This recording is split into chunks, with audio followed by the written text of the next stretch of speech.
কেন ইলেকশনের সময় 26,000 ছেলে মেয়ের চাকরি খেয়ে নিতে হয়? বোমা ফাটাবো। 26,000 ছেলে মেয়ের চাকরি খেয়ে নিয়ে ভেবেছিল এই ছেলে মেয়েগুলোকে তাদের ভবিষ্যৎ 12টা বাজিয়ে দেবে। শুনুন, আমি মানুষের দুঃখে যতটা পারি থাকি, কিন্তু মানুষ যদি বিপদে পড়ে আমি 24 ঘন্টা তার সাথে থাকি। তার কারণ আমরা মনে করেছিলাম, সেদিনই আমি বলেছিলাম এটা আমি হতে দেব না, এবং আমরা কৃতজ্ঞ সুপ্রিম কোর্টের কাছে, তারা রায়টা ঠিক মতো দিয়েছেন। কয়েকজন বসে আছে বেরিয়েই বলছে আমি আরএসএস করি, আমি ধন্য।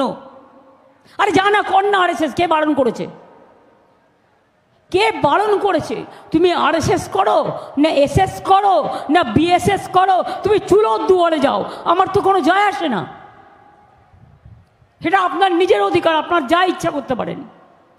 কিন্তু তাই বলে হঠাৎ করে বললেন, জাজমেন্ট দিয়ে দিলেন একজন, 15 লক্ষ ওবিসি সার্টিফিকেট ক্যান্সেল। না, হবে না, সার্টিফিকেট থাকবে।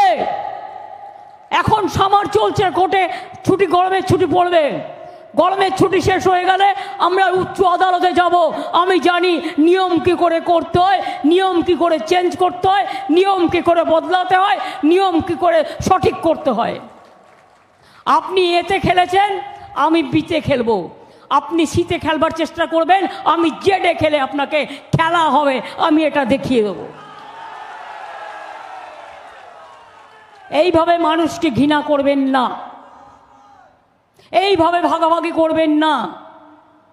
ওবিসির মধ্যে তো সবাই আছে, হিন্দু আছে, মুসলমান আছে, তপশিলি আছে, আদিবাসী আছে, সংখ্যালঘু আছে, সবাই আছে, সবাই থাকবে।